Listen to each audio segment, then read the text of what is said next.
So just a little bit about me and who I am. I am an educator and a consultant currently battling a lost voice and a cough. So I apologize in advance for a lot of tea drinking and some muting in between my presentation.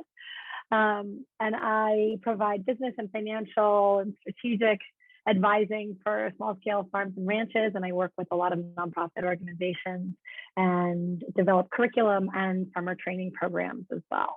And I'm here today on behalf of the Southwest Grassfed Livestock Alliance. And we like to use the acronym SWGLA, a nonprofit organization that's been working for a number of years based in the Southwest, providing resources for grass-based producers and the consumers who enjoy grass-based meat. And an initiative of SWGLA's over the last few years has been to develop an extensive business training curriculum that you can find online on our website. I will drop that in the chat in a little bit. And we created this series to really get to the nuts and bolts behind the supply chain. So everything post-harvest and up till the point of sale. And the series covers financial learnings, it covers general business practices, operations, supply chain learnings. And this workshop today is taken from a larger workshop that we have online as part of this Bringing Meat to Market series. And we're teaching another workshop on Thursday as well about relationships and good ones, developing good ones with your processor. So be sure to check that out as well. And I'm here today in collaboration with the Goodmeat Project and the Grassfed Alliance, Camus Davis and James O'Donnell. And I would love for them to just say hello for a minute.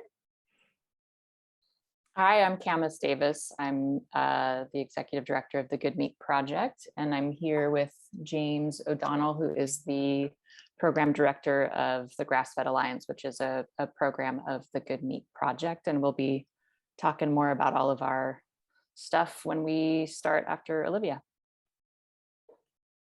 Thanks, Good to Camus. speak with you guys. And I'll, as Camus said, I'll speak with you later on.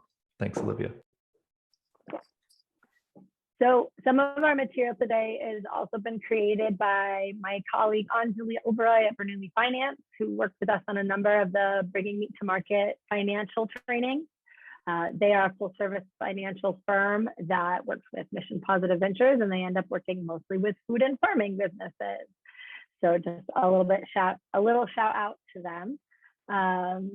Zoom housekeeping, Sarah covered everything, so we're not going to do any of that. We can dive right in. I will ask you all to save your questions till the end. We're going to have a dedicated section of time for Q&A for all of us. And then we're going to end with some breakout groups. So that'll be in a while from now. I'm going to speak for about 20 minutes, half hour, and then I'm going to hand it over to the Goodmeat Project folks. And so if you are gathering your thoughts and your questions, please feel free to drop them into the chat. We don't want you to forget them, and we will get to them at the end. But we're not going to stop in between. Excuse me. So in designing this workshop today, what I really wanted to do was sort of hit the fast and dirty strategy of why we feel like small and mid-scale farms and ranches have a more successful chance at a more stable set of revenue streams if they're approaching it by selling both directly to consumers and to wholesale. So through wholesale avenues. So today I'm going to really focus on an overarching strategy, look at an overarching strategy. And then I'm going to pass on to thinking about some wholesale avenues. And then I'm going to pass it on to the Goodmeat Project, as their focus is really about the direct to consumer approach for producers. So that's a little bit of our overview for today. So basics, definition and differentiation. What is our sales strategy? What is a sales channel, right? This is a route or an avenue through which you sell your separate revenue streams.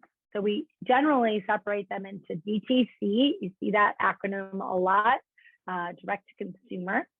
That's your farmers markets, your CSA, your farm stand, or wholesalers, which includes food service operators like restaurants and chefs, butcher shops, distributors, aggregators, food hubs. And those are the general two avenues that we're talking about here. So why do we differentiate between these two? Why do we even care? And we're going to get to how we differentiate between them in a little bit. We want to separate them in our thinking because we want to be able to analyze, right? And determine if a channel is profitable for the business or not. And if you're putting your time correctly into one or the other based on what it provides the business. I'm going to talk a bit about what that provision is and how it's not just whether a channel makes a high margin. That's not the only way that we evaluate a sales channel. So we also differentiate to understand whether a new channel or something that you recently introduced into a channel is actually functioning, and whether it's a sensible investment, and that investment can be time and energy just as much as money. So how do I track my different sales channels?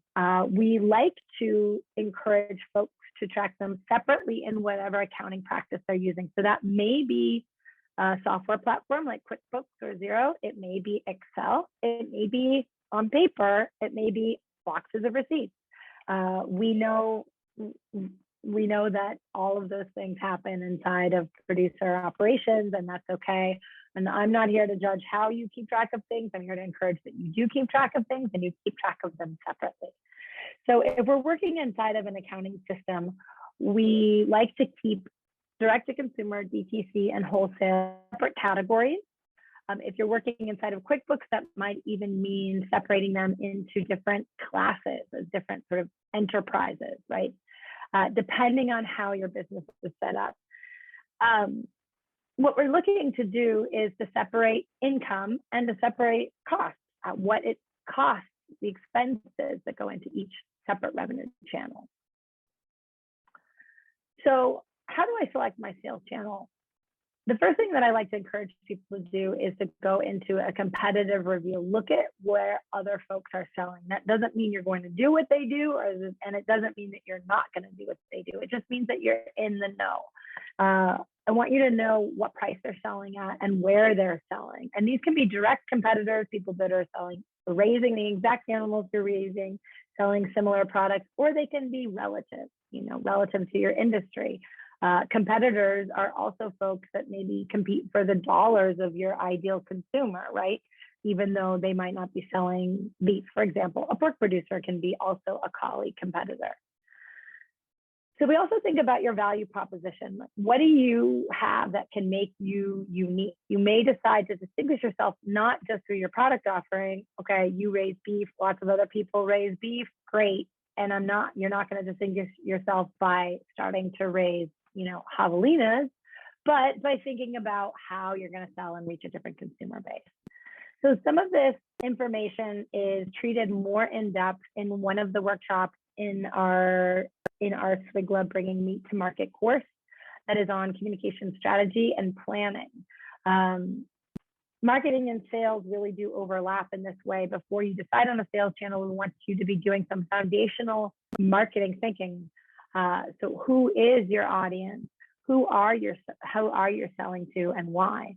And we don't want you to base these decisions on sort of anecdotal horror stories that you hear from everybody else. That happens a lot.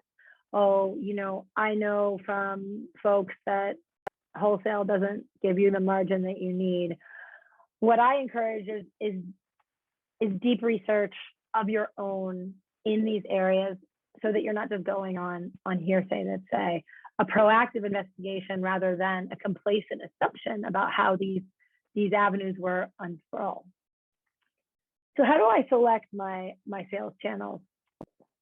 I'm thinking about operations first and foremost. You can't decide on the sales channels without thinking through the base of what it actually takes to do it, right? Logistics, transport, administration, the back end of making it work.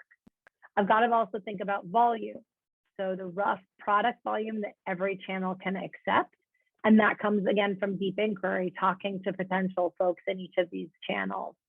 It needs to begin to become economically solvent and advantageous, right? But again, it's not the only criteria. We've got to think about time commitment. How much time is it going to take for you to operate? And how much time is it going to take for you to develop the relationships that you need inside of a sales channel? How much time is it going to take for you to launch? How much time is it going to take for you to maintain? Two different moments. And then we've got time for logistics and time for marketing, oftentimes very different in different sales channels. And I'm not just talking about the difference between direct to consumer and wholesale. I'm talking about also the difference between individual channels, like sub-channels within direct to consumer. So how much time is the CSA going to take versus how much time is going into 5 different farmers markets all over your region going to take. We also like to think about exposure. So the positive effects of general brand awareness, not always quantifiable right away, right? You don't always see the sales immediately from the benefits that you receive going into a channel and getting your name out there in front of a different group of people than a different channel might afford you. That sort of benefit comes in time after you put in deeper investment into a particular sales channel, right? But we like to evaluate the exposure that you get. Who are you touching and why, and how is that different from a different channel? And I think actually now that I'm saying that, I skipped a slide. I feel like we skipped a big slide here about, oh yeah, here we go. Okay, market overview, target audience, that's a big one. Knowing your potential customers and understanding their needs. Linking their buying patterns and where they go and what they do to your possibilities within a particular sales channel. And that also comes from looking at the overall market. What is the general lay of the land of the other folks doing your work? And what are the market needs? Who's doing what where and who's not doing what where? So, and lastly, I'm going in reverse order of the slide, but also keeping always your activities in tune with your core values as a business. That starts with knowing your core values and knowing your larger strategic objectives of your ranch or your business. And obviously that's a plug for doing that work ahead of time. I know that many of you are familiar with holistic management strategies, and I do a lot of strategic planning teaching, but at the very base level, being able to outline your core values and know what's really driving you is going to help you in all of the smaller decisions operationally, especially when going after things like evaluating sales channels. So sorry to insert that there in the end. So what else do we need to evaluate in terms of criteria? Risk mitigation. What are the benefits going to be? What are the benefits of having an additional sales channel? Maybe instead of just having all your eggs in one basket. We saw this obviously during COVID. We saw a lot of pivoting, and folks that already had multiple sales channels set up are a little bit better off in how they could manage that pivot and manage it swiftly. So knowing that there is, global pandemic or not, there's always going to be a need for backup. There's always going to be the customer that falls through at the last minute, things that are going to not go the way you planned. And so how are you mitigating that risk through multiple sales channels without spreading yourself too thin, which is where evaluating, say, time commitment and operations comes into play. And then we've got the team. What are you going to need to, how are you going to rely on other people, whether that's staff or employees, or whether it's going to be stakeholders, and what are the skills and capacity you need, and what are your skills and capacities to manage the other people that you need to make a sales channel run, and really looking at that critically. So obviously each channel has its own marketing needs, or maybe not so obviously. Some folks go about their marketing by making a flyer. I got a brand, I got a flyer, I got an Instagram account. Okay, I'm set. And in truly being able to push each style of channel towards success, there's got to be, again, that deep inquiry about who's buying in that channel and what do they want, and how am I going to speak to them? How am I going to engage with the prime customers in each channel, and how is that going to be different inside of my marketing plan? What language are you going to use? How can you rely on different personal connections and different styles of advertising or social media or print collateral or special events, guerrilla marketing, to really speak to the folks that are your end consumer in each channel? And that's what your marketing plan can actually delineate for you. If you go to the effort of writing a marketing plan, you want to separate it out by sales channel and speak to how you're really going to go about each marketing initiative differently. So, excuse me one sec. Okay, so how do we evaluate sales channel performance? This is where we get to looking at margin. I'm going to start in the top right corner and go counterclockwise. And each one of these quadrants represents a style of sales channel. Top right is high volume, high margin. How do I go about evaluating the sales channel? Well, this one's a no-brainer, okay? So I sell a lot and I sell it at a high margin. I cover my cost of the product and my cost of my sales, and I also contribute to my overall business overhead with every sale made. So we're going to go after those. Next one over to the left, high volume sales, lower margin. These are keepers if the margins you are securing are real and they do contribute something to the overhead business cost. So selling high volumes of product at a low or break even margin may take product away from better opportunities with higher margins, but it may also offer you a bit of stability because we've got that high margin going in. So then we move down one and we've got low margin, low volume. This may be an area where we think critically about getting rid of that sales channel. It's kind of a no-brainer in the other direction, unless they serve a strong other purpose, such as brand exposure, right? Or positioning you in a niche market that provides you other benefits or benefits over time that only really can happen even if you're making a low margin. So it's critical that you evaluate this channel in whether it's creating deep losses for the business. You've got to cover your product costs and your cost of production overall, and you've got to cover the basic operating costs that it takes to run that channel. And how do I do this? We have to be tracking performance, and that gets back to separating channels out on the income side and also on the expense side, so that I can make those sort of hard decisions, knowing when to kick out, say, a farmer's market when I'm making not just very little money, but I'm not even covering the cost of the product and the cost of the person to be there and the cost of the market fees and the cost to drive there and the time to set up and break down and market for it, even though I thought it was supposed to be great. And that happens a lot, right? If I can't track those expenses separately, I can't really evaluate that farmer's market. So then the last one, we've got high margin and low volume.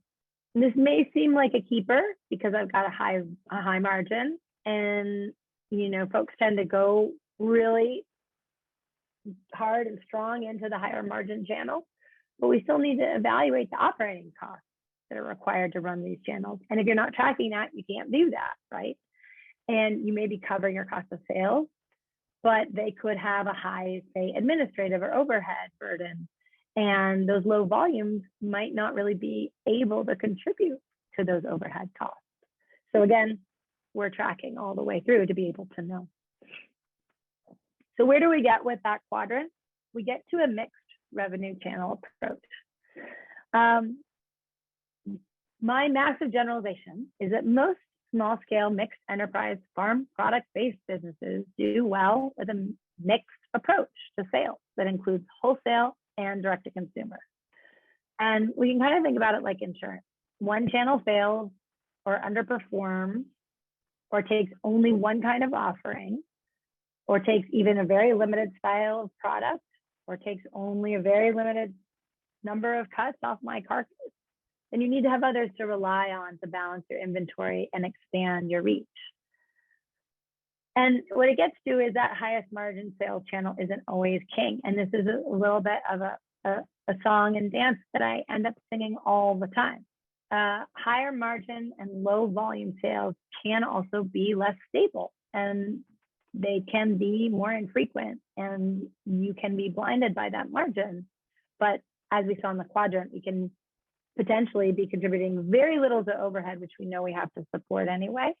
And they can also be a little wishy-washy. And so I can't just be attracted to that high margin on every unit sale. So that's where we get to wholesale, right? Wholesale or return, repeat, lower margin channels can offer a certain level of stability.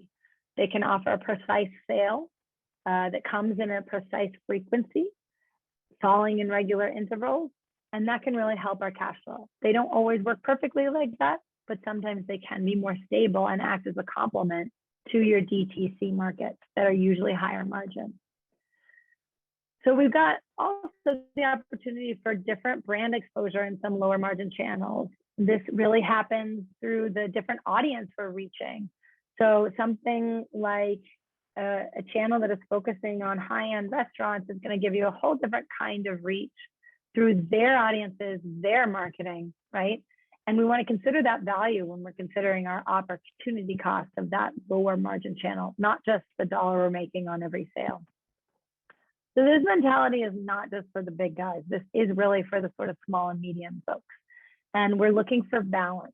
And this is even true in COVID times when we're thinking, okay, the supply chain just got totally disrupted. How can we think through wholesale when everything just switched to this online consumer-centric platform-based retail grocery setup? Well, I don't think that. I think what we can learn is that we need to be able to be nimble. We also have a tool inside of our Bringing Meat to Market series called the Yield and Margin Calculator. And I'll drop these links into the chat in the end that help you determine your margin on your cut and also on your carcass and separate those out into multiple different channels. Compare how your overall margin changes as you shift those prices based on your cost of production. It's assuming you know your cost of production per pound for your animals, which we have another workshop and another calculator for that as well. And it helps you create a matrix for that pricing structure for various different channels. But remember that per unit profit, as we've just seen, is not the only factor. So these are some of the workshop names of the things that I mentioned. These are live links. One thing that I want to also make sure everybody knows, and we'll repeat it at the end, is that if you're looking for slides, please do get in touch with us directly. We'll be happy to send them out. And all of these links are live in our PDF presentations. You can also get in touch directly with Quivira for the slides as well. Okay, so let's dive into our wholesale quandary a little bit. How are we really attacking the various different types of wholesale? Excuse me. So why do it? We know your scale can be too small to pursue it if you're really limited in your production, but it's always worth exploring. Again, don't make assumptions. We've got competition amongst bigger industry players, aggregators, distributors. We know that can make you pretty bummed out, and you can lose sight of how to add in your story and how to really sing the value add, whether it's your grass-fed, pasture-based, regenerative processes, organic, local, non-GMO, whatever it is. It's about refining your story to convince others of the value of what you do and how it's different. And inside of wholesale, your lower margin is only okay if it allows you to move more product and to balance the carcass and to create some cash flow stability. And I am here to really debunk this overarching fear of wholesale as this monolithic thing that just gives you low margin or no margin. We're really starting to look at margins holistically across your entire business in combination with those DTC channels, right? Again, we've talked about this already. It gets your name out there in new ways, and it gets your name out there by folks that are actually really good at telling stories as well. And that lightens your marketing load a little bit and expands your visibility. You can also think about it really on a per cut basis. Wholesale has an opportunity to develop a market for your less home cook friendly or harder to cook cut. And we have an opportunity to sort of get in deep with some of the chefs and butchers and these smaller scenarios and work with them to find avenues to work with cuts that your DTC markets don't take. And this is really about relationship building and about research the biggest example on the beef side is always grind, right? And we can also find avenues for less popular subprimals and even offal. These channels also can foster really repetitive, really loyal repeat customers, just like a DTC model. And that comes from cultivating those relationships, right? So dialing into the details on chefs and butchers, I'm going to breeze through some sort of bullet points about each style of wholesale market, of wholesale channel. And we've got also a handout for folks that will show a little bit of the numbers end of the balance as well, the balance between DTC and wholesale that some example farms have achieved. Excuse me. Okay, so how would I work with chefs and butchers? First things first, I got to understand their daily schedule. It's very different than yours, or maybe not. That's the point is to get to know how they work, right? They're on the phone. They love text messages. They're kind of on the phone and text messaging in the morning, and then they've got a day of delivery that is side by side of a lot of prep projects and a lot of larger sort of batch-based cooking. Then they've got the insanity of service. And then they have the insanity of after service, which is ordering. And this can happen at 10 a.m., 10 p.m., 11 p.m., 1 a.m., 2 a.m., menu planning, text messaging. That's sort of the arc of their day. And it's almost as if, you know, the world starts and ends within this 24-hour cycle. That's how it feels. I personally have a background both in agriculture and in food service, so I can tell you that that's what it feels like. It's almost like a big disaster, right? That happens within the arc of 24 hours. Obviously, your expenses are high, your margins are razor thin. Labor is your largest expense, comes with incredible turnover, crazy labor reality. Cash flow is very fast-paced. You can swing inside of a single restaurant in a single day in a 5-figure amount in your bank account based on the ins and outs of service. And we've got limited amount of equipment sometimes. This is changing, but it's harder for them to really think through carcass maximization because they don't have a bandsaw. They may or may not have a grinder. They may or may not have a curing room. They may or may not have a smoker. All of these things can be parts of conversations with you as well as to what they need to make good on your product. They need easy transactions. You need to make their transactions easy to compete with regular vendors. And folks are often hesitant to work with multiple folks. A restaurant can have 50 to 75 vendors that it works with, you know, on a weekly or biweekly basis. They need consistency and an understanding between farmer and rancher and chef can come with good proactive communication by the rancher on the seasonality, the diversity in forage, the way that forage is going to change texture, flavor, size.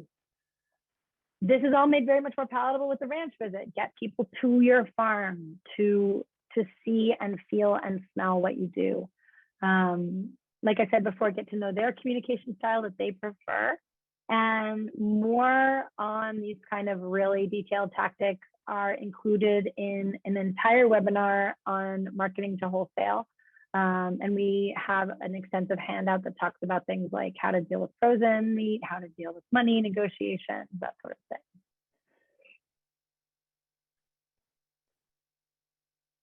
Okay, so on to retail grocers and butchers. Decide ahead of time what you want to sell and who you want to sell to based on what the market wants. This again gets back to knowing your market, your market and your target customer. We want to set up a time to meet with them in person. We don't want to just pop in, but we do want to set up a time and be flexible with those schedules. And once you have developed a relationship, you're going to want to get in there and train their staff too, not just the buyer. We want to feed them. We want to bring them samples and marketing materials. We want to tell your story in product, not just in words. And you can save fresh product from your harvest, even if you're in a frozen program, and sort of utilize those moments for some deep marketing and call that product a marketing expense. You want to also inquire about POS materials, point of sale materials. That's all the bling that you see in little stores. That's what they call it, right? Whether it's a shelf talk or a little thing that's hanging off of the Metro rack or a flyer or a coupon. Go into those conversations with an open mind and think about positioning them, initiatives throughout the year. Agritourism, again, really the most successful route to feeding and wooing food buyers is to open your ranch gate, get them to the farm to see your animals, welcome people into your reality. And this is still possible. It's about taking, precautions. I don't think any of us know what's really coming our way. And I think we don't have to be shy about bringing people on ranch. Lastly, we really want you to have an agreement. That's hard to negotiate sometimes, but it's a way to protect yourself and engage in a relationship that is clear and communicated, even if it's not fancy. And Farm Commons is a great place to look for templates on sales agreements in a wholesale setting. Food Hub. I'm going to try to go pretty fast because I'm running a little bit behind here. But what's a food hub? It's a centrally located facility with a business management structure facilitating the aggregation, storage, processing, distribution, and marketing of locally or regionally produced food products. So what does that mean? You already share a value system with them. They are in alignment with you. They are thinking about conservation, sustainability, healthy food access. Their primary goal is to get small and medium scale farmers access to new markets. They fill the gap with their infrastructure, right? It's a great place to start exploring a wholesale relationship. Farm Source ID is part of what they do. It is a marketing benefit that they utilize. It's about traceability and responsibility to the customer. So they do the sales and marketing work on that end, and you do a single delivery stop. Most food hubs have their own individual payment terms, but they usually take possession of the product and they pay similar to any kind of wholesale distributor. So net 15 to 30 days. This can be a good way to move through inventory with frequent or infrequent, but regularly scheduled and consistent sales. And that's a good way to move through, think creatively about various different cuts. You've got to go into these relationships with food hubs with best practices that are pretty clear, knowing their pack standards. Again, that comes from those opening discussions, knowing their communication needs, knowing really their spec standards and their logistical expectations about drop off and storage. One key note that I received from a food hub operator that I think was really valuable is never to overpromise quality or availability. They just want the truth, whatever it is. And then they can navigate how to work that into their system. So just ask a lot of questions at the outset. Clear communication with all of these relationships is really key. And here's a quick list of some local examples in and around the Southwest that are food hubs and some other resources in the market to help you think through these relationships. So execution on wholesale, real quick. Processor vendor supply chain relationships are critical. So all the other vendor relationships are critical. You can't really determine your sales strategy without knowing what you can do in terms of volume, and you need to know what the cost is. And that comes from all your suppliers, knowing how all your suppliers work, all your vendors work. That means getting in bed with your processor. Again, please come to our workshop about how to do that successfully on Thursday. And you're probably going to need support in all these additional revenue streams. You can't do everything yourself.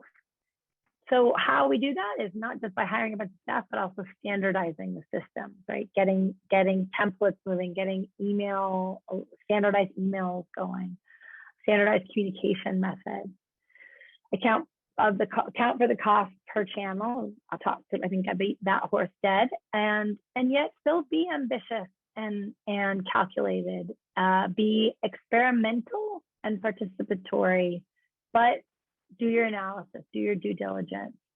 Trial and error really only gets you that far. I think I'm going to skip over adaptation and diversity. I think we've talked about it enough. Essentially, you're looking for resilience through a combined, balanced approach, being creative. And lastly, like I said before, maybe right now, Lynn, would be a good time to drop in this case studies handout. It's a PDF that you can download online. It's just looking at 2 different farms and their wholesale to DTC revenue percentage mix and their profit margin. So from there, I will hand it over to the Goodmeat breakdown folks. And I hope you guys have lots of questions for later. Olivia, before we hand it over, can I ask you to quickly plug the SWGLA TA? Oh, sure. Yeah, well, wait, I'm going to do that at the end. So Okay. I'm not going to do it now. And Okay. then you all have to stay on the workshop and learn about free technical assistance at the end of the workshop. Thanks. Thanks, Olivia. Can everyone hear me? We're good. I can't see anything right now. Okay. So like I said in the beginning, my name is Camus, and I'm the executive director of the Goodmeat project. And I'm just going to give you an overview of the Goodmeat project quickly, and then a sort of 10,000 foot view of the Goodmeat breakdown, this resource that we've built to help producers with marketing and storytelling and consumer education. So the Goodmeat breakdown is a nonprofit with the mission to build pathways toward responsible meat consumption and production for consumers, for producers, and for food professionals.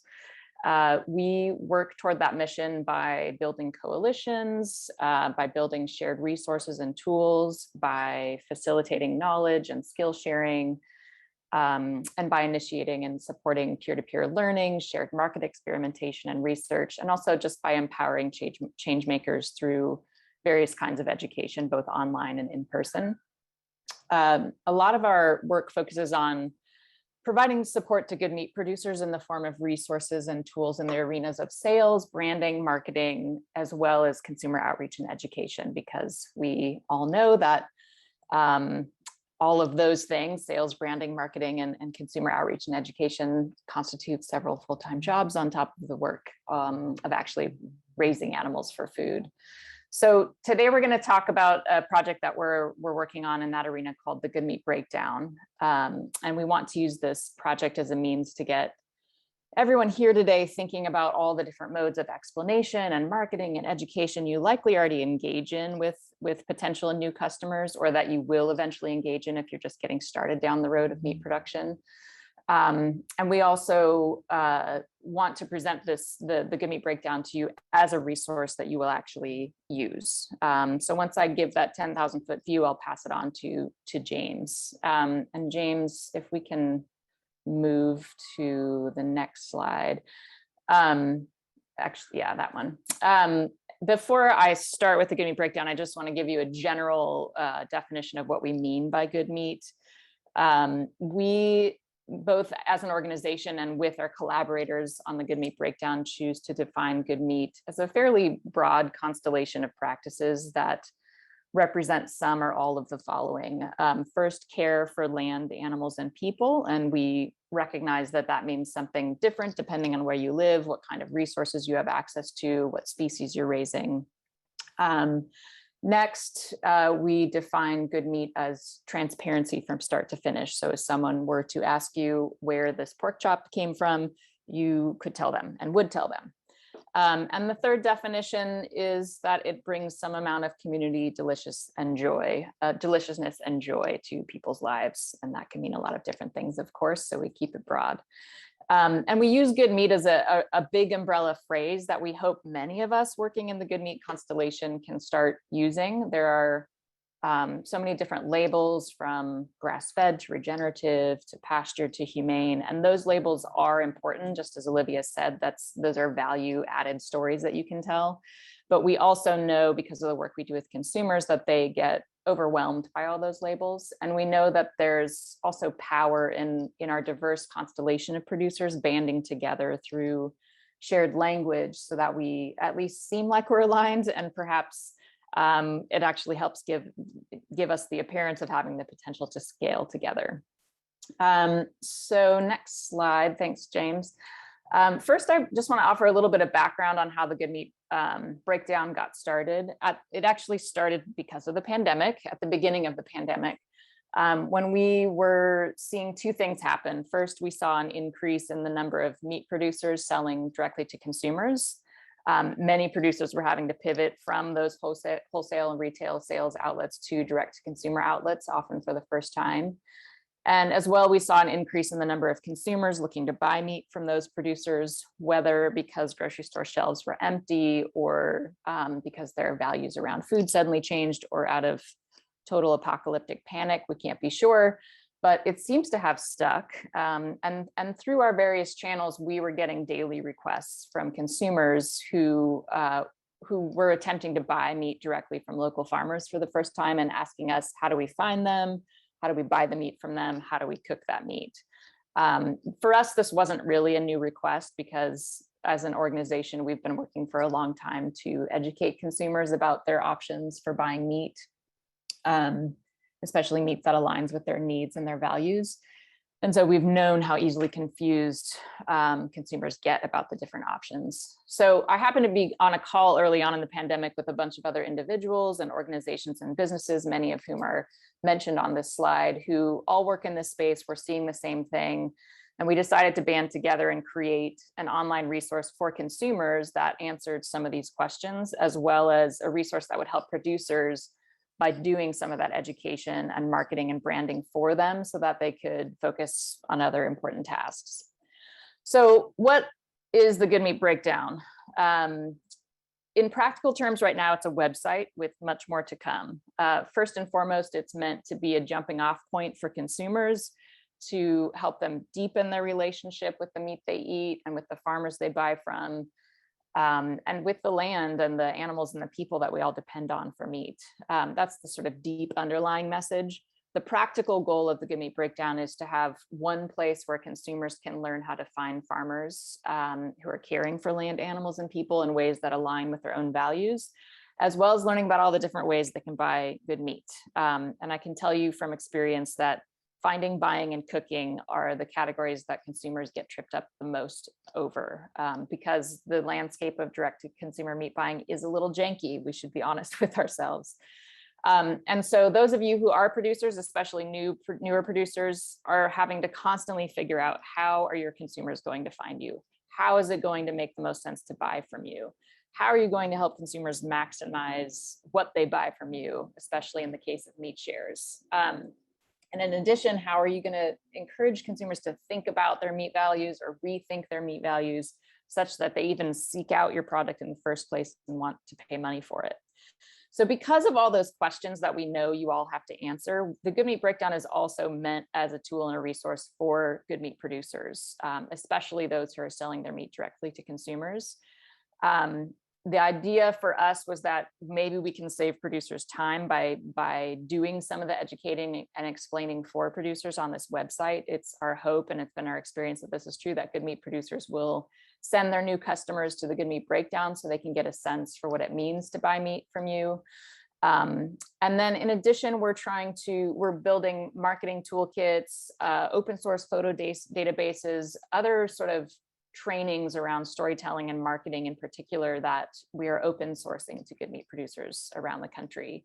And lastly, the goal of all of this is to, like I said, build a common voice and brand among good meat producers, because we believe that through great design, through good copywriting, great resource building, all of us working in that good meat constellation could start to use similar resources, similar memes, similar language about our individual businesses so that we actually have some branding and marketing leverage in the meat landscape. In fact, we even looked at Impossible Burger's website for inspiration when we hired our designers for this project, because why not compete with them from a design perspective? So through the Good Meat breakdown, we're really trying to build the shared vocabulary and shared set of resources for the greater good of the movement and also for the individual business good as well. So with that 10,000-foot view, I will turn it over to James to dive deeper into the details of the resource and get you guys thinking about all the ways in which you have to market and brand and storytell. Great. Thank you, Camus. I'm James. I'm the program director of the Grassfed Alliance, which is a program of the Goodmeat Project. And as Camus said, we're really focusing on direct-to-consumer sales channels here, and specifically within that, we're coming from the lens of marketing and communication. So how do you frame your products and your farm story in a way that's really engaging with consumers? But let me just get to the next slide here. Before we can do that, we have to acknowledge that consumers are very confused. And we know this because we work directly with consumers all the time. And we also even have a biased slice of the consumers we work with because they're highly motivated, they're well-read, they're typically talking about soil amongst themselves, which is pretty amazing. But even those highly motivated consumers are confused by the process of buying meat directly from farms and ranches. And when we're asking consumers to participate in this direct-to-consumer process, we're asking them to join a process that's way more confusing than buying meat at the grocery store. And because of that, we come across consumers that may be turned off by the process altogether, or at least if they're not turned off altogether, they're not buying as much directly from consumer as they would be if the process was less confusing. So maybe they're supplementing some of those purchases at the grocery store in sales channels that are more familiar to them. And the point of all this is to just for a moment put all of you hardworking producers on the phone into the mindset of what consumers see when they're embarking on that process. And then to the extent that you're able to, ask yourself, how can I make this process easier for my customers and more engaging and more joyful so that I'm hopefully going to get bigger purchases out of my current customers, but also attract customers that are currently sort of turned off by the process. So that's the mindset we're hoping to get into a little bit today. And so as Camus said, the site that we've built is really built into these questions of finding, buying, and cooking good meat. That's sort of the sales process that consumers go through. And it's also the areas where they're deeply, deeply confused. So as Camus said, in the beginning of the pandemic, we have consumers saying, all right, I'm a little skeptical of this industrial meat system. I want to start looking a little more locally. So they're asking themselves, where can I search for a local farmer? The websites and articles to do so are sort of disparate and confusing and not thorough. They're asking themselves, what do all these certifications and attributes mean? What does it mean to be grass-fed or grain-fed or organic versus anything else? And then they're asking themselves about the logistics of buying all of this. So maybe I can't make it to the farm store. Maybe the hours are inconsistent. Do you ship meat? Is there anywhere else I can get it? How can I sort of buy this in a way that looks like all the other ways that I buy meat that are not direct to consumer?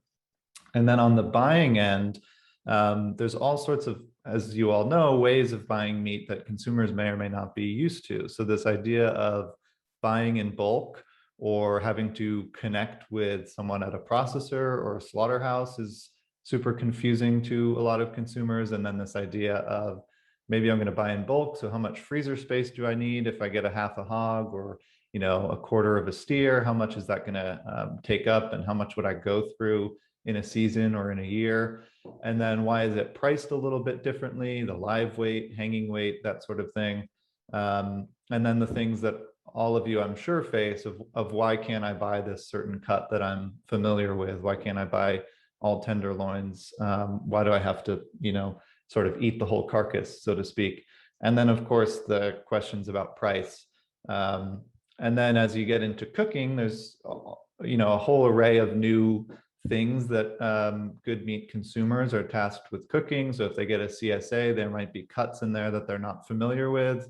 And the production practices of that meat affects how they cook it. So grass-fed and the fat content. And then this bias towards tender cuts, tenderloin cuts versus slower cooking, tougher cuts. Consumers are coming up against that as well. And all of these things seem like, for those of us on the inside, they might be points of pride of, this is kind of a quirky system. You learn a lot along the way. And that's true to an extent, but there's a lot of customers who are going to be purchasing less or not purchasing at all based off of the fact that these are the things they have to sort of catch themselves up on. So we've structured this website to kind of answer these questions. And the way to think about this as a producer, as we go through this quickly, is just saying, how are producers seeing me and my process? And how can I maybe make slight adjustments or even large adjustments to make that easier for them and hopefully gain and retain customers? So that's one thing. And then two, as Camus was saying, this is a resource not only for consumers, but for producers. So in addition to you, having this challenge the ways that you maybe communicate with your customers, we also want you to see this as a really practical resource for you to supplement your own marketing and storytelling and to send your customers to if they have questions that you can't answer or you don't have the time to answer. So again, this is how the website is structured. I'm just going to quickly, I know we don't have too much time, but I'm going to actually just go through it a little bit on the site. So let me just separately share this screen. And Camus, can you see that? Right, just give me a thumbs up. Okay, great. So this is the homepage, and I encourage all of you to sort of poke around this, and Camus and I are happy to go through it at any point. But again, this is sort of the process that a consumer is navigating when they're going through the mindset of whether or not to buy from your farm or ranch. So some of them might say, all right, I want to find a farmer. How can I think of ways to find farms and ranches that are near me? Well, there's a whole bunch of different ways. Some of them might be looking to purchase from a farmer's market, and we have a whole list of farmer's market resources on this site that I won't go to now, but something practical you can do is say, okay, for the consumers I don't know that are going to try and find me through these farmers markets, how can I make sure that my farm and my stand is listed on all these different directories that people are going through to find me? And then there's something called the Goodmeat Switchboard, which is a program of ours, which is a way to communicate between producers and consumers. I won't spend too much time on that, but that's something amazing to join as well to help find customers. And then there are all sorts of ways to find farms online that we've compiled here. And again, my point is to say, how can you make sure that your farm is very visible in all these channels that consumers are using to find you? So these are all sorts of resources that they use. Most of them are free for producers to post their own farm and ranch on, and you pop up on a directory of searches. You can say if your meat is grass-fed or organic or whatever, and consumers can search for that as well. So this is a really practical thing to sort of make sure that you're listed on. And then this is going even deeper, state by state. You can go into our listings state by state and make sure that you're showing up on these listings that we reference that are hosted not on our site, but by state resources. And then if you do deliver, you can sort of get into these sales platforms and things that we won't go into today. But again, just making sure you're visible to consumers in this really messy process of trying to find you online. And then just quickly, this process of bulk buying. So if that's something that your farm does, I'm sure I don't have to tell you that it can be a very time-consuming process to sort of onboard consumers to that because it's not what they're used to. So this section of the site is going through a price, which is a great thing to have some information on. If you find yourself having to answer why your meat may be more expensive, it can be hard to sort of have a quippy answer to that. And we've tried to write some things here to help with that as well. And then we have some really practical information about, okay, if I want to buy from a CSA, how can I think about how much meat I'm going to go through in a season, which seems simple, but no consumer is normally having to answer that for themselves. So this is a little bit of a guide of how much I might go through. And then share by share, these are approximate values for how much might go into a specific share, and then what comes out of those yields. And we'll share all of this at the end as well. And then this question of freezer space, of how much freezer space a consumer might need for any given amount of meat. So if you find yourself answering all these questions over and over again, even if the numbers aren't quite exact of what we have here, you should feel free to send consumers to this resource to try and sort of offload some of that. And then also just zoom out and think about, how can I make this process less intimidating? If you go through Olivia's thinking and say, okay, buying in or selling in bulk is profitable for me, and there's good margins there and good volume, how can I make sure that this process isn't overly confusing? And then just lastly, the site has a lot of information about cooking and how to change consumers' mindsets into thinking about how to cook cuts that they're not familiar with. We try and get consumers thinking about, where did this cut come from on an animal and how does that affect how you cook it? So we have a lot of information about cooking, quick cooking cuts versus long cooking cuts. And then maybe most helpful for all of you on a practical standpoint are these toolkits. So, what I'm saying is you have to be more comfortable communicating and educating customers, but we all know that that takes a lot of time and a lot of energy. And as Camus said, we're trying to build out some of these resources so that you can make this sales process easier for your customers without spending too much time on it.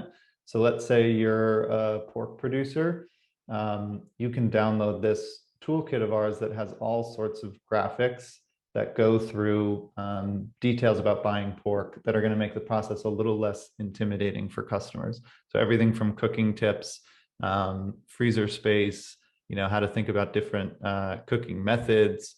And these are things that if you have social media and you're doing some digital marketing, are super easy, free content that you can just incorporate.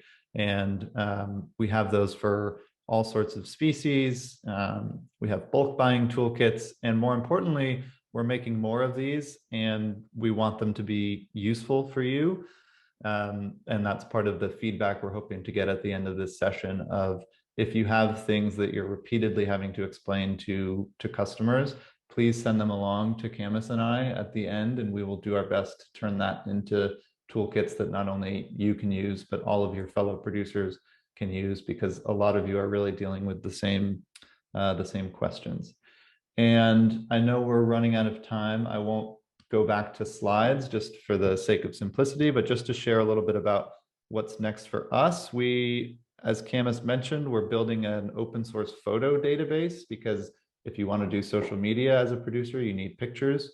Pictures are time consuming to get and to write captions for. So we're building a whole free open source database of photos that you can use on your social media feeds and other outreach, and can help you seem more savvy, not just to consumers, but also if you are pursuing these wholesale accounts, it can help you sort of polish your business as well. We're doing more of these toolkits. We're adding a poultry section on the website. We're running some promotional experiments to figure out what messages and what techniques work best when you want to expand your wholesale and your direct-to-consumer accounts. So we're excited to share all of that with you. But I have run over time a little bit, and I want to make sure we have time for questions.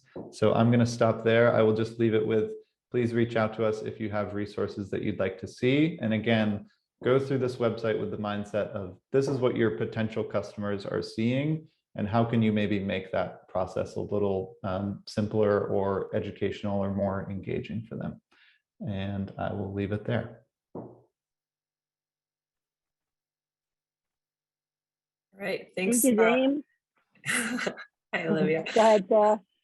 Thanks, James. Thanks, Camus. Thanks, Olivia. Are you guys ready for some questions? Yeah, let's do it. Yeah. Fantastic.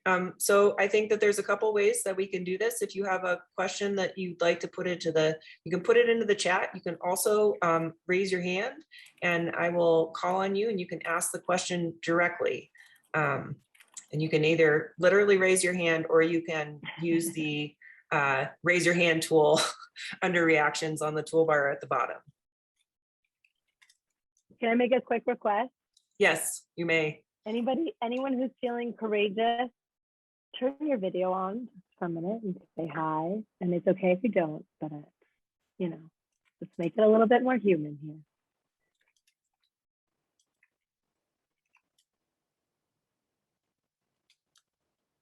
Awesome. Thanks, everybody. I kind of meant when you ask questions, but this is even better. I love it. Okay. This is great. Real I'm people. enjoying this also.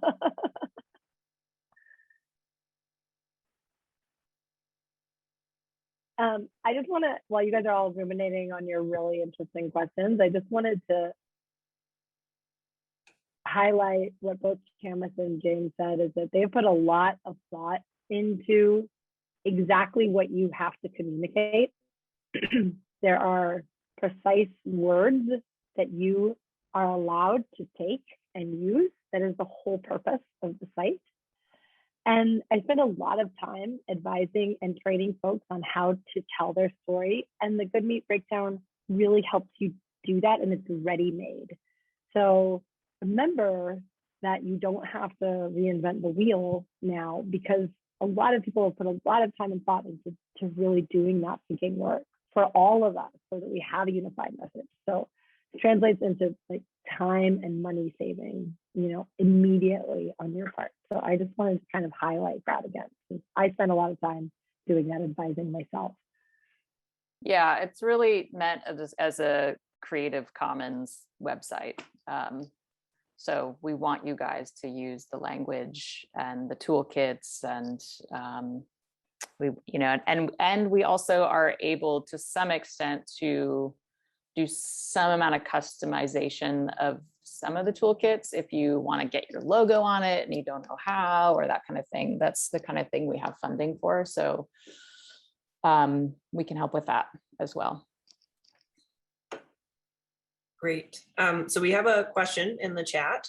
So this is from Amanda Shine. Hi, we're in our second year of selling grass-fed, grass-finished lamb, direct to consumer. We currently have customers cover the kill charge and processing fees at our processor, which is $60 a half or $120 for a whole lamb.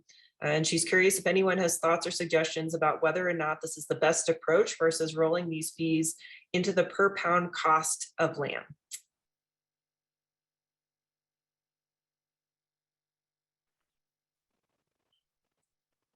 You guys want to take that one, or you? It doesn't matter. I mean, it sort of depends on the laws, you know, like, right. If That's you're doing custom exempt or state inspected, I'm pretty sure that you can't roll that into, or you shouldn't roll that into your pricing, that it has to remain separate and clear, and that the money for that goes to the processor and the money for the animal goes to you. If you're doing USDA, then I don't know. Olivia, you might have more thoughts on that in terms of like from a just sales and marketing perspective. Yeah, I think the most important thing to know is that legally, if you're a custom exempt processing, you technically cannot do that. You need to sell a live share of an animal with a single transaction, and then the customer needs to pay the processor for the processing fees in a separate transaction for their services. Believe it, that is the letter of the law. If you are USDA processing, I think the easier you can make it for an individual, the better. And so if you can roll it up into a single cost, or if you're doing a non-amenable species as well, if you can roll it up into a single per pound cost, that's much easier from your perspective and their perspective as well. You have enough to educate them on the fact that hanging weight is going to change the processing fees in an animal by animal basis. So if you can then give them a single invoice, great. You technically are not supposed to do that if you're custom exempt for state processing. Those laws, you know, we can all hope that there's change on the horizon. There's a lot of attention being put into expanding accessibility to processing across the United States, but that's not going to happen, you know, overnight. So, yeah, I think that's my answer. You guys want to add anything? I will say too that I've seen a lot of producers forget, even just on their websites and in their emails, forget to say that extra added on price is there. And so don't surprise your customers with it. Just like be upfront, tell them exactly what it's going to cost. I mean, I know you can't know exactly because of weight and, you know, how the processor charges by weight as well for cuts, but being as transparent as possible from the beginning is going to probably keep more customers for you. And if anybody wants some examples of sort of other producers that are communicating what I think is in a pretty effective way, in conjunction with some of the language that's on the Goodmeat Breakdown toolkits, I think you could build a really nice, concise FAQ about how it works. So anybody wants that kind of information, get in touch with me. Yeah. Amanda, does that answer your question? Yeah, that's great. Thank you so much. We do use a USDA certified processor, so it's good to know that that could be an option in the future. Yeah, I will echo. In my experience, keeping it as simple as possible for your customer is best. Absolutely. And it's hard to quantify how much that might increase your volume if you do simplify that process, because you might be getting customers that you wouldn't, because that process might seem too intimidating right now. There's also something to be said for effectively communicating, you know, what that compares to in the market, the savings that they have, and is compared to sort of a market breakdown, especially as you get into larger animals, you know, and pointing out elegantly that they are receiving a single price for all the cuts, and that, you know, that means that they've got a, you know, a really cheap tenderloin, and reminding them that there are cost savings in this way, reminding them, training them that there are very real cost savings for them on a per cut basis when they are paying this way. All right, we have a question from Tristan. You can go ahead and unmute yourself and we'll take your question. Hello, thank you very much for the interesting presentation and all the great resources. And we are calling in from Spray Creek Ranch with our kids, as you can tell, in Lillooet, BC, Canada. We were wondering if you could speak for a moment about CSAs, subscription boxes, buying clubs, that sort of thing in the context of meat, because we do both direct to consumer and wholesale, but we've been interested in that and have heard some colleagues who are having some success with that model, but we're not very familiar with how it looks for meat or different ways people might do that. Thank you. You want to take that, Olivia? Sure. We have a, on the SWGLA site, there's a whole big section on CSA and buying clubs and how to, again, like some of the nuts and bolts that I didn't cover in my piece since I was a wholesale person today. So I would encourage you to sign up for our SWGLA resources and become a member. Membership is free through the end of next year, and all the resources are available to members online. And there's a lot of information there on how to sort of construct a CSA and buying club. Again, this is the kind of information that you need to communicate to your buyers that is in those toolkits as well in the Goodmeat breakdown. Like, you're going to be communicating a lot of the same stuff with some tack on about drop off and pick up. And so yeah, I would say that the marketing and the education is about the same as any other direct to consumer situation, whether it's meat shares or that kind of things. But CSAs tend to make consumers feel like they don't have to do as much thinking, because you're kind of just like, you get what you get. There's not a cut sheet. There's typically, you're not having them choose their own cuts. You're just saying every month or once a year or whatever it is, you're going to get this meat, and you're going to pay this amount. And so it simplifies the process for them a lot. And for you, because you've got more control over your carcass balance. You know, you could be selling an 1/8 or a 1/16 or a quarter share of the animal and do that same carcass balance across the cut. And so in essence, what Camus is saying is the communication is the same. You're going to get X amount of roast, you're going to get X amount of steak, X amount of grind, but you can craft it a little bit in a little bit more of a sexy way than just saying half animal, here's your fee, call it a day. You know, what you really want to do is entice them in understanding that it's like a curated selection. And you can do that even if you're selling a half animal, but you see more sort of eloquent descriptions usually in CSA, but it's the same thing. You know, it's really about you putting that carcass in all the different boxes over time. It can also be a more flexible model to weave into this sort of holistic sales channel approach that Olivia is selling, because if it's not custom exempt and it is USDA, or I'm not sure what you have in Canada, but some equivalent of that, it allows you to sort of cultivate a customer base that's like willing to take whatever and eat whatever is adventurous, so that you can sort of say like, well, I'm going to put all my grind to this burger joint and I'm going to sell whatever, all my ribeyes to this restaurant. And the rest of it, I'm going to give to this loyal, CSA membership who's willing to trust me on anything else that I give them. So it can be a good thing to weave into a diversified sales model. One other resource that I will plug, that we're currently developing a CSA page add-on for our yield and margin calculator on SWGLA. So that will be a place where you actually get to play with a box construction based on the cut style that you've chosen from your cutout. So essentially you'll drop in your cutout from any particular harvest. You'll choose the cut style, steak, grind, roast, or offal that you've chosen for that cut. And you can mix and match the box curation and look at what your overall margin will be. And we're going to allow you space to do that in a couple of different box styles as well. So that is coming in early next year, and it will be a download in that same yield and margin calculator tool.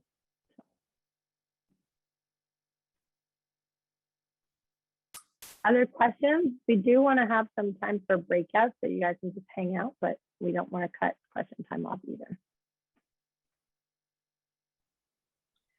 I'd say, folks, go ahead, Nancy. Can you unmute yourself?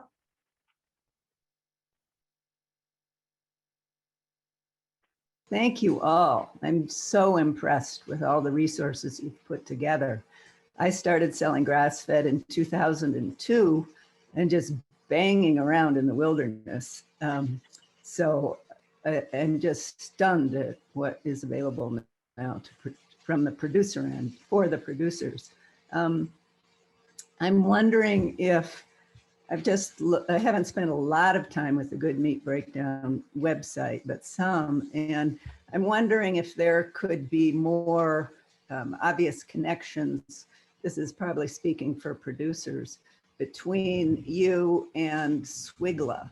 I don't see that popping up. I mean, there are different aspects of what you're both offering that are really valuable to both of us.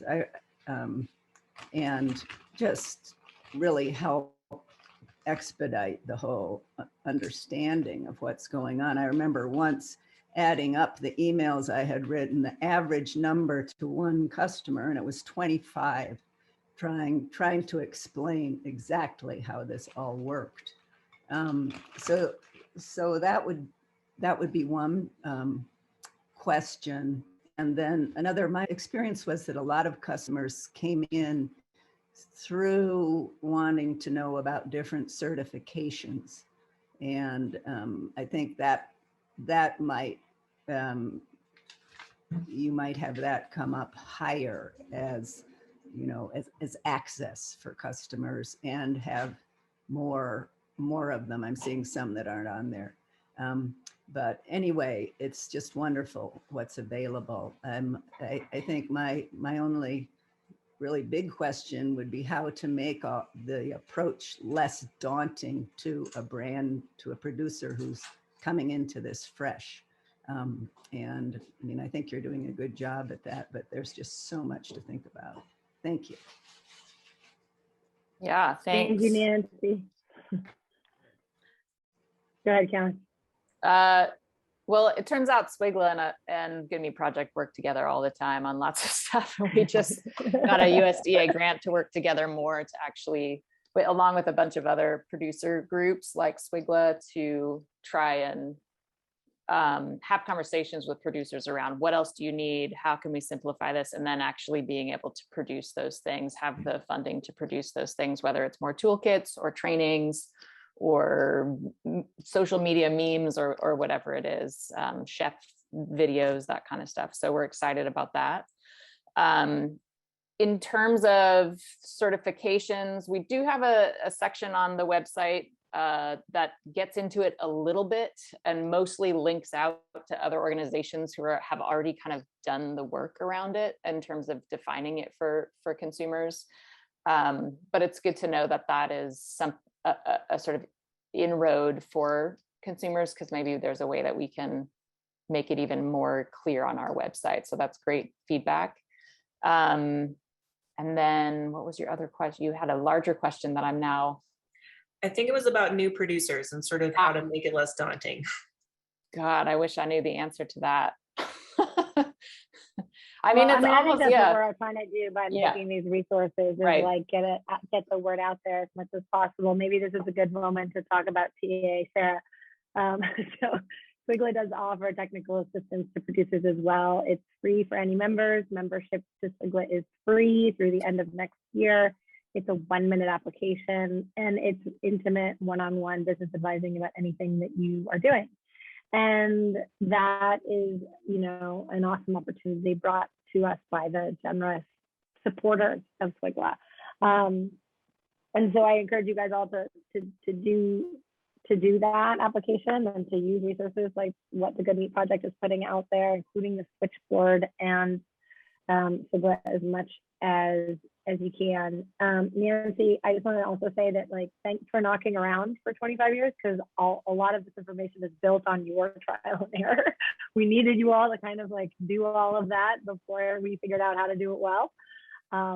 And just for everyone here, also Nancy is one of the founders of SWGLA, so thanks for starting up this organization as well. And lastly, I will say, you know, Camus and I are working on making sure that the organizations get a lot more visibility, just even in the online space. And yeah, I feel like we're working together on almost everything at this point. So more to come in this collaboration. It's definitely happening. I think we have one more question, if that's okay.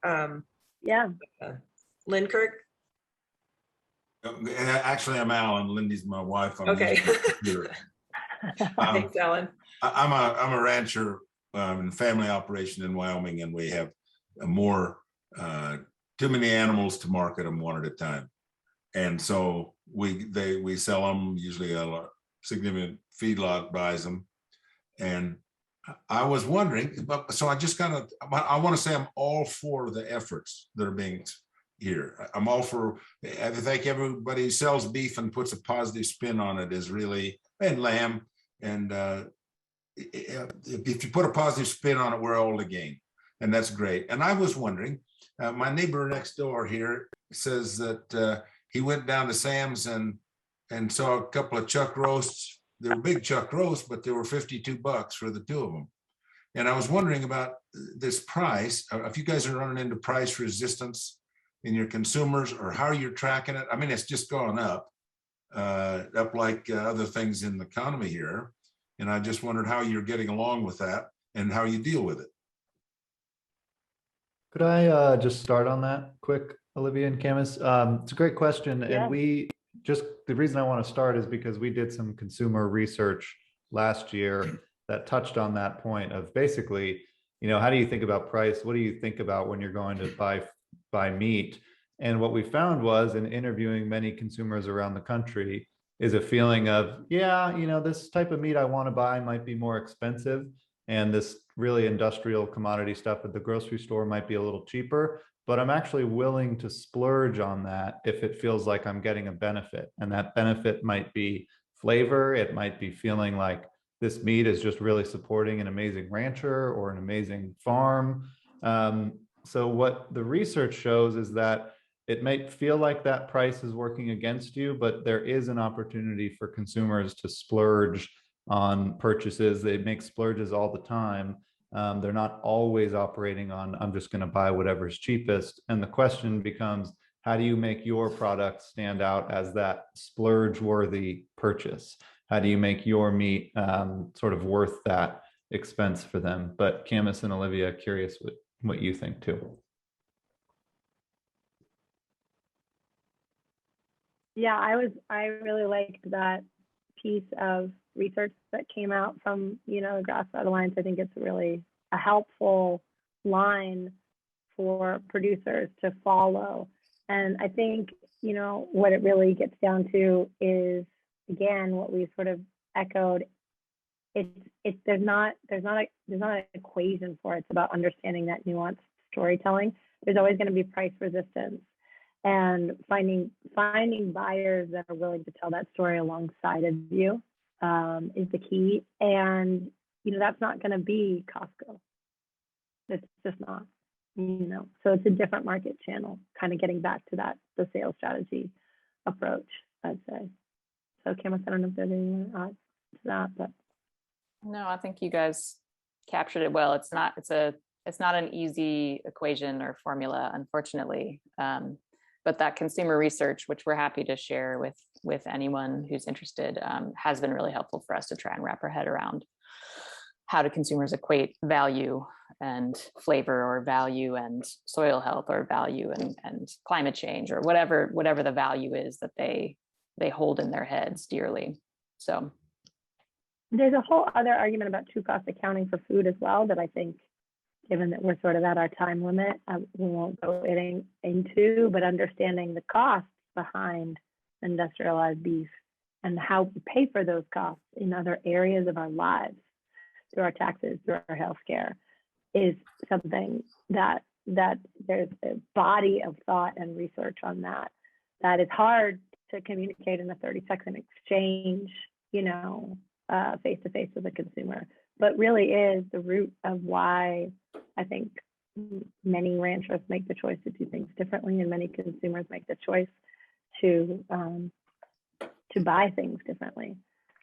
So, but it's an important question to be raising consistently, in these forums, I'd say. So thanks for the question.